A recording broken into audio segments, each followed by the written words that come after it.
श्री सीतानाथ समारंभाम श्री रामानंदा अस्मदाचार्य पर्यंताम वंदे श्री गुरु परंपराम वंदे जगत गुरु परंपराम। हमको बताते बहुत प्रसन्नता है, हृदय बहुत गदगद है, मन को बहुत प्रसन्नता है। जिस भूमि पर हम हनुमान जी का चरित्र सुनाने आए हैं, राजनी मंडी की ये भूमि, जहां 3 दिवसीय हनुमान जी का चरित्र हो रहा है, वहां पर आप सब लोगों ने दिन ना रात एक करके सेवा की, उसके लिए साधुवाद। जो हमें बताया गया कि आज सेवादारों की मंडली यहां बैठी है।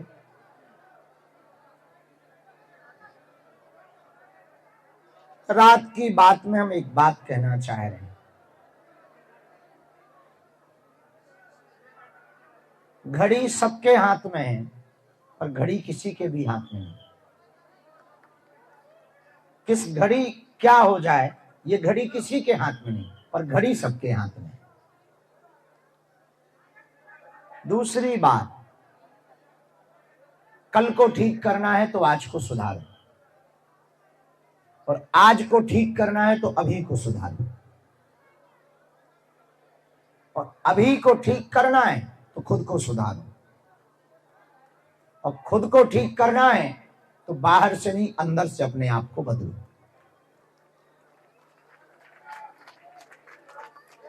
तीसरी बात, जो चिंता में बैठा है वो भविष्य में जी रहा, जो पछतावा में बैठा है वो भूतकाल में जी रहा, लेकिन जो अभी मुस्कुरा रहा है वही वर्तमान में जी रहा है।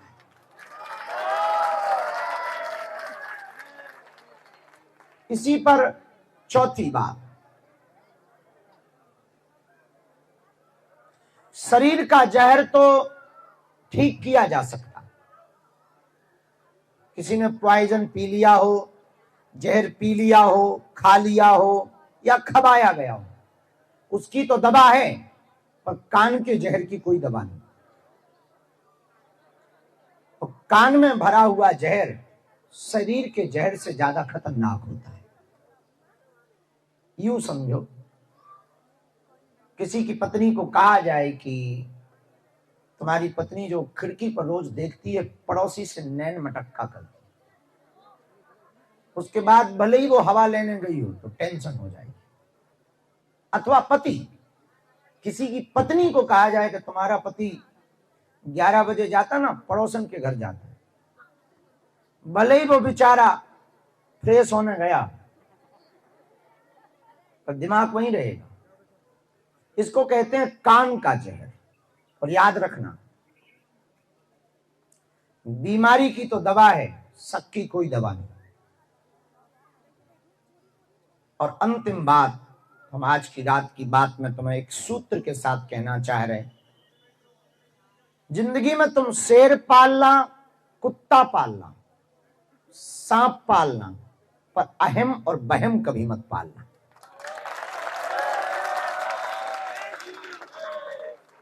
यदि आपने अहम पाल लिया तो जो भी तुमने पाया वो मिटा दो, और बहम पाल लिया तो कुछ कभी पा ना पाओगे। हमारे गांव में एक आदमी था, वो अपने आप को बहुत पढ़ा लिखा मानता था, बहम था उसका, वो जिंदगी भर कुछ पढ़ नहीं पाया। एक और हमारे गांव के बगल में था, बड़ा अपने आप को बुद्धिमान समझता था, वो कभी भी आगे नहीं बढ़ पाया, क्योंकि उसको बहम था। बहम बड़ी खतरनाक चीज होती है। कभी आप जून के महीना में जब गाड़ी चलाते होंगे, तो जो गाड़ी चलाने वाले ड्राइवर होंगे उनको एक बात समझ में आएगी, ये हमारी गाड़ी चलाते चलाते दूर रोड पर ऐसा लगता है जैसे पानी भरा हो, मृग तृष्णा, पर दरअसल वहां पर पानी होता नहीं। कभी कभी रज्जू यानी रस्सी, सांप दिखाई पड़ती, सांप होता नहीं। वैसे ही संसार में सुख है, दिखाई पड़ता है, होता नहीं। फिर भी कोई हमसे पूछे कि आप सुख की बात कह रहे हो, दिखाई पड़ रहा है, होता नहीं है, फिर सुखी होने का मंत्र क्या है? फिर भी यदि आप हमसे मूल मंत्र पाना चाहो सुखी होने का, तो वो यही है, कल में जो बीत गया उसमें मत जियो, कल जो आने वाला उसकी फिक्र मत करो, वर्तमान जो है इसी का आनंद उठाओ। अब कल 56 भोग मिलेगा कि सफाचट, ये कल पता लगेगा। कल जूते पड़ेंगे कि माला, कल पता लगेगा। कल बेलन घलेगा कि प्रेम का उपहार, ये कल पता लगेगा। अब कल की टेंशन में मैं आज क्यों बर्बाद करना, और आज की टेंशन में अभी क्यों बर्बाद करना। हम कथा से आए और सीधा लुढ़क के सो गए, पहले हवन किया फिर लुढ़क के सो गए। तो हमारे चेले बोले कि अभी आपको बाहर निकलना, हम कहा जब निकलेंगे तब देखा जाएगा, अभी तो हमारे राम कह रहे हैं कि सो लो बेटा। सो गए दबा के, हमें जगाया गया कि आप अंतिम योद्धा बचे हो, उठो। जगे अपन, जगे तो वही पुराना काम, महाराज महाराज हो। ठीक है भगवान। तो हमसे एक चेला ने कल पूछा कि आप दिन रात यही करते, आपको नहीं लगता कि कभी शांति पानी? हम कहा हम बाहर की शांति पे भरोसा नहीं करते, बाहर की शांति हो या ना हो इससे क्या फर्क पड़ता है। अकेले में भी बहुत लोग अशांत रहते, दुनिया में बहुत से लोग अकेले हैं फिर भी अशांत है। तो भीड़ में है कि नहीं, इस शांति पर कोई प्रभाव नहीं पड़ता। कुछ लोग कहते हैं हमें शांति से बैठना है। अच्छा शांति तुम पड़ोसन मत समझ जाना, किसी स्त्री का नाम समझो शांति। एक जगह हम प्रवचन सुना रहे थे, उनका शांति के साथ बैठ जाओ, तो चेला खड़ा हुआ, बोले शांति नहीं आई है गुरुजी। हाँ, वो एकदम आगे पीछे डोले। तो उनका क्या कर रहा है? बोले शांति नहीं आई है, आप कह रहे कि शांति के साथ बैठ जाओ। शांति नहीं, हमका कहाँ के हो? बोले रामगंज मंडी के। उनका ठटरी के पते।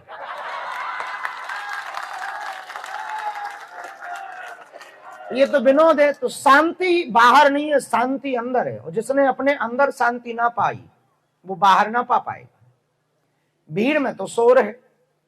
अच्छा भीड़ के आगे भी एक नाम है, भीड़ भाड़।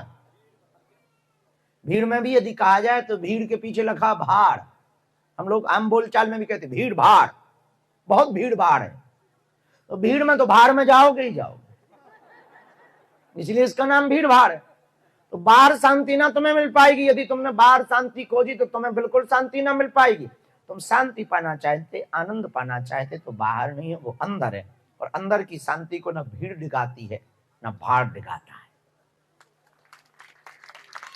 क्या अकेला हो क्या दुकेला, क्या फर्क पड़ेगा, तुम बने रहो। एक घर में हम मेहमान हुआ करते थे मुंबई में, बड़े अच्छे सज्जन भगत थे।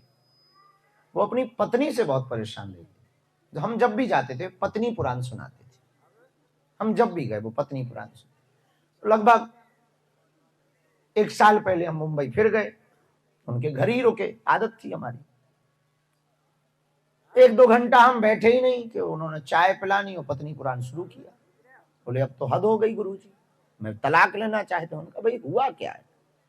बोले अभी अभी आप आए, सुना आपने? मैं पूजा में बैठा था और ये जोर जोर से गाना बजा रही थी, मुन्नी बदनाम हुई। बोले देखा आपने? हमें बड़ी हंसी आई। तो वो बोला कि आप हंस क्यों रहे? उनका कि हम जब आए तो ये बात तो सही है कि वो बड़ी जोर जोर से गाना बजा रही थी और चिल्ला रही थी, लेकिन उससे ज्यादा जोर की आवाज में नीचे सब्जी वाला सब्जी बेच रहा था। तो मैं उसकी आवाज आई? बोले नहीं उसकी नहीं आई। हम कि ये तुम्हारी दिमागी दिक्कत है।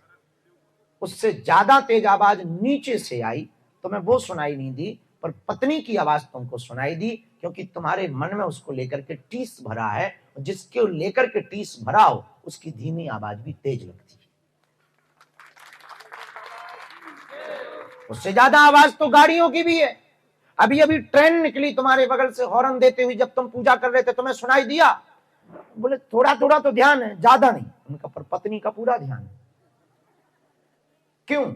क्योंकि तुमने अंदर में ये बैठा रखा है कि वो मेरी पूजा के खिलाफ, पूजा पाठ के खिलाफ है। तो हमने उसकी पत्नी को बुलाया, हमने कहा हे भाग्यवान, हे भगवती त्रिपुर सुंदरी, आद्य शक्ति जगदम्बा, एक बात बताओ, तुम अपने पति के पीछे क्यों पड़ी? नहीं, ये बहुत ज्यादा दिखावा करते हैं, मुझे दिखावा पसंद नहीं। हम कहा तुम्हें पसंद नहीं तो तुम अपनी आंखें बंद कर लो। बोले मुझसे आंखें बंद होती नहीं। हमने कहा कि क्या चाहती कि ये बाबा बन जाए? बोले ये बाबा कभी बन ही नहीं सकता। हमने पूछा क्यों? इनके लक्षण हमें पता है। क्या लक्षण? बोले आजकल ये ऐसी तपस्या कर रहा है कि मुझे मारना चाहेगा। तो हमने उससे पूछा, उसी से पूछा कि जब ये पूजा करता है तो क्या बोलता है? बोले मंत्र बोलता है, ओम ऐंग्रीं क्लीं चामुंडाय विच्चे।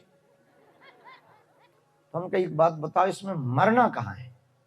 बोले नहीं नहीं मुझे पता है, ऐसे मंत्र तो तांत्रिक टीवियों में बोलते हैं। अरे हमने कहा हे भागवती, हे बहन जी, आंटी जी, ये जो मंत्र बोलता है वो देवी का मंत्र है, वो देवी की उपासना करता है, पर ये तुम्हारे अंदर भर गया। अब ये देव मंत्र भी बोले तो तुम्हें तंत्र लगेगा। गांव में ऐसा होता है, किसी को, कई लोग गांव में उपद्रवी होते हैं, तो गांव में क्या करते हैं, जो ज्यादा शकीले लोग होते हैं उनके बाहर बेफिजूली का कटा हुआ नींबू चढ़ा देते रात को। फिर देखो तुम तमाशे। 6 पंडित जी की दुकान पक्की, एक नींबू हो, कटा हुआ हो, लाल रंग लगा हो, 2 अगरबत्ती बुझी हो और पुतली हो, फिर तो पूछो ही मत। और सफेद सफेद उसको क्या बोलते हैं? वो गंदे लोग खाते ना, पतासा नहीं, हाँ एग, अंडा, उसके फुलका डाल दो घर के बाहर और एक कटा नींबू डाल दो, 2 बुझी अगरबत्ती डाल दो। उसी दिन से सुनो 2-3 लोगों का घर में पेट दर्द शुरू। कोई मंत्र मंत्र मत मारना इतने में, और 6 तांत्रिकों की दुकान पक्की। और कुछ लोग तो इतने पागल होते बागेश्वरी आ जाते। हाँ महाराज ये फोटो देखो, बुरा ना मानना, एक बात हम कहना चाह रहे, ये सब बातें बता के, दुनिया की कोई भी अशांति तुम्हारी शांति को भंग नहीं कर सकता यदि अंदर से है। दुनिया का कोई भी व्यक्ति तुम्हारे संकल्प को नहीं मिटा सकता यदि तुम पक्के हो। तुम्हारा पति यदि तुम्हारा है तो दुनिया की कोई भी स्त्री तुमसे छीन नहीं सकती, और तुम्हारी पत्नी यदि केवल तुम्हारी है तो दुनिया का कोई भी पुरुष उसे अपनी तरफ खींच नहीं सकता। हमें बहुत लोग मिलते हैं, वो कहते हैं हम संगत में बिगड़ गए। हमको आज तक समझ में नहीं आई ये संगत होती क्या। एक घटना हमारे साथ हुई, हमको लंदन के कुछ गोरों ने बुलाया। अपन को अंग्रेजी तो आती नहीं, गांव के आदमी है। एक सेंटेंस अपन ने सीख रखा, I can not speak in English but I understand your feeling. हम आपकी भाषा नहीं समझते, इंग्लिश मुझे नहीं आती, पर हम आपकी भावनाएं समझते। इतनी अंग्रेजी भगवान की कृपा से, how do you, how are you, where are you from, इतने में अपन काम चला लेते। अच्छा किस्मत कई बार खराब होती है।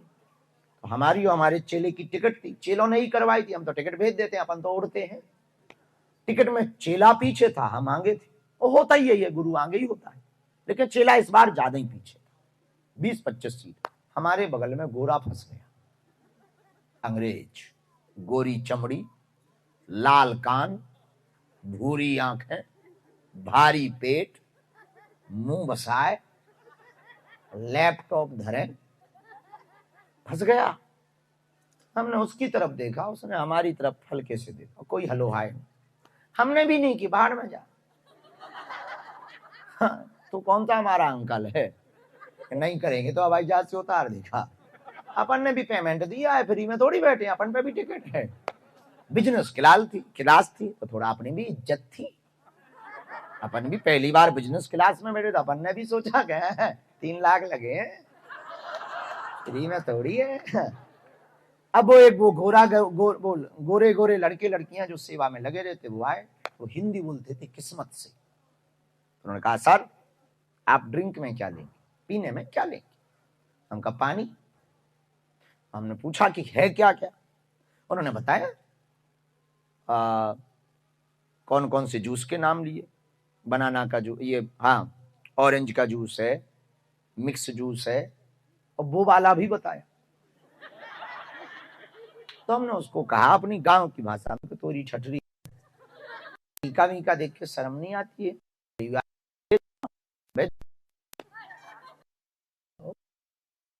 खाली पानी ली, थोड़े उसने फल दिए, हमने फल खा लिए और बैठ गए। अच्छा वो गोरा बड़ा खतरनाक, उस गोरे ने बियर मंगवाई। अब हमने पहले तो गोरे की तरफ देखा, फिर उसके गिलास की तरफ देखा, फिर देने वाले की तरफ देखा। अच्छा वो गोरा को पता नहीं क्या लगा, जब वो लड़का चला गया उसने इशारा किया, कुछ बोल, हम कहा no no, I am pure vegetarian, I can don't like in this drink. अंग्रेजी अच्छी गई। अब वो लड़का आया तो हमने उससे कहा कि देखो भाई ये हमको कह रहा है कि पियो, इसको कहो कि हम पीते नहीं, पीते भी नहीं है, पीने भी नहीं देते, पर फ्लाइट में है तो हम आपको कुछ कह नहीं सकते हैं, कोई बात नहीं। तो उन्होंने कहा सर वो हमारे कस्टमर है, हम ऐसा कुछ नहीं कह सकते हैं, ये रूल है, वरना हम पर दिक्कत जाएगी। हमने कहा ठीक है।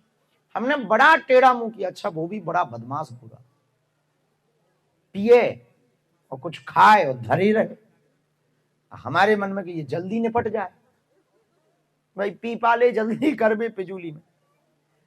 उसने 2 बार हमारी तरफ देखा, लेकिन जब हम असहज लगे, बहुत ध्यान से सुनना है, बहुत छोटी बात पर बहुत बड़ी बात, जब हम बहुत असहज लगे तो उसने उस लड़के को बुलाया, वो घंटी दबाई तो वो जो वेटर होता है वो आया, उसने पूछा क्या बात, तो उसने इंग्लिश में कहा कि इनको पूछो ये असहज क्यों है। तो उन्होंने हमसे पूछा कि सर पूछना चाह रहे हैं कि आप असहज क्यों हैं। हमने कहा इनको कहो कि हम पीने खाने वालों से बहुत दूर रहते हैं, बड़ी मुश्किल में फंस गए। तो हनुमान जी का हमने नाम लिया, जब करने लगे हाथ जोड़कर, हे हनुमान जी महाराज आज गलत जगह आप कृपा करना, हे बजरंगबली महाराज कौन सो संकट मोर गरीब को जो तुमसे नहीं जात हटारो। भगवान ने ऐसी मति करी, 1 मिनट में देखते ही देखते उसने वो ड्रिंक वापस की, तो बोला सॉरी, इनको कहो कि आराम से रहें, हम कोई भी ऐसा खा रही पियेंगे नहीं, इनको कोई दिक्कत हो हमारे द्वारा। इस कथा को, ये घटना हुई हमारे साथ, इसको बताकर हम ये कहना चाहते, जब हमारे पास लोग आते कि संगत में हम बिगड़ गए, तब हमें हंसी आती है। आप यदि संगत के पक्के हो तो आपका ऐसा चढ़ेगा सुधर जाएगा, और पक्के होना चाहिए, संगत के और रंगत के पक्के हो तो बगल बात। आपने कभी सुना होगा कि चंदन में सांप लिपटे रहते, ऐसा सुना है? किस किसने सुना? लगभग सबने। सांप चंदन में लिपटे रहते, तो किसी से पूछा कि क्यों लिपटे रहते, बोले शीतल होता है चंदन। चंदन अपनी सांप को शीतलता देता है, लेकिन कभी भी सांप का विष नहीं लेता है। चंदन अपनी शीतलता सांप को देता है, पर सांप का विष कभी नहीं लेता। इस सूक्ति का अर्थ यह है कि आप अच्छे गुण दूसरों से लो और दो।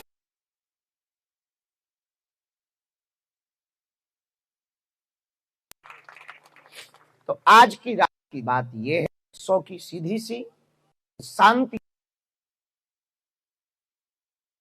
अरे जम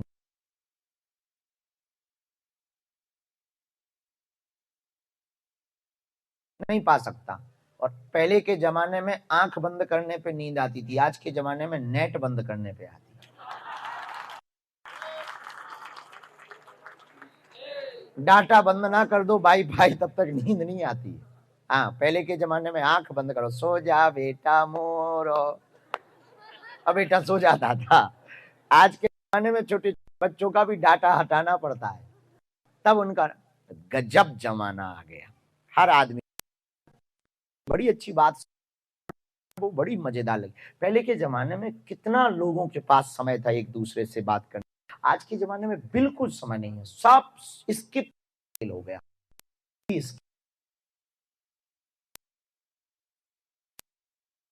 स्किप में।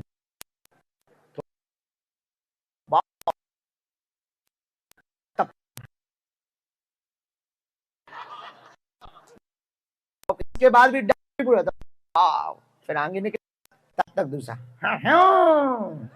बोले ये क्या, बोले कॉमेडी है साहब स्किप में। अच्छा हम उसको पढ़ रहे थे तो बड़ा मजेदार, बहुत अच्छे से सुनना, बहुत बड़ी बात है, बहुत करोड़ों की बात। वो पहले के जमाने का देखो, आदमी कितना समय, आदमी के पास कितना समय। पहले के जमाने में जो यात्रा आप 2 घंटे में कर लेते हैं वो यात्रा कई महीनों में कर पाता था आदमी, फिर भी उसके पास समय था। पहले के जमाने में एक पत्र, आज जो मैसेज आप 2 सेकंड में सीन कर लेते हैं, उसी मैसेज को भेजने के लिए 1 महीना लगता था पत्र जाने में और पत्र का रिटर्न जब आप वापस आने में, फिर भी समय था। पहले के जमाने में मंजिलों पर चढ़ने में के जमाने 1 चढ़ जाता है लिफ्ट के द्वारा, फिर भी उस जमाने में समय था। पहले के जमाने में अपने रिश्तेदारों से मिलने के लिए व्यक्ति को कई महीनों लगते थे, फिर भी वो सब रिश्तेदारों से करके आता था। आज कई घंटों में वो रास्ता तय कर सकता है, फिर भी एक रिश्तेदार से मिलने नहीं जा पाता। पहले के जमाने में रात भर 12 घंटे होते, दिन के भी 12 घंटे, उतना ही समय होता था, लेकिन वो परिवार से बात कर लेता था। आज के जमाने में सब काम फास्ट हो रहा है, फिर भी फैमिली से बात करने का समय नहीं, ना बच्चों से बात का समय। इतने फास्ट जमाना, किसी से भी कहो कथा सुनने नहीं आए, टाइम नहीं था। काय का टाइम है, टाइम ही नहीं था। जिससे पूछो वो कहता टाइम नहीं है, जिससे कहो टाइम नहीं है, जिससे कहो टाइम नहीं है। हम कहना ये चाह रहे, जिंदगी में समय किसी के पास नहीं होता, समय निकाला जाता है, जिस अपने लिए समय देना ही पड़ता है, क्योंकि समय समय पर होते हैं। समय समय की बात, किसी समय का दिन बड़ा, किसी समय की रात, समय समय पर होते हैं। समय समय की बात, राम जन्म का दिन बड़ा, कृष्ण जन्म की रात। तो अंत में हम आज की रात की बात में एक बात कहें, शांति बाहर नहीं है, कहां है? और जिसे अंदर शांति नहीं मिली वो बाहर भी शांति नहीं पा सकता है। बोलो वृंदावन बिहारी लाल। जिसे मन मंदिर में भगवान ना दिखे वो मंदिर में भी भगवान नहीं देख सकता। बोलो वृंदावन बिहारी लाल।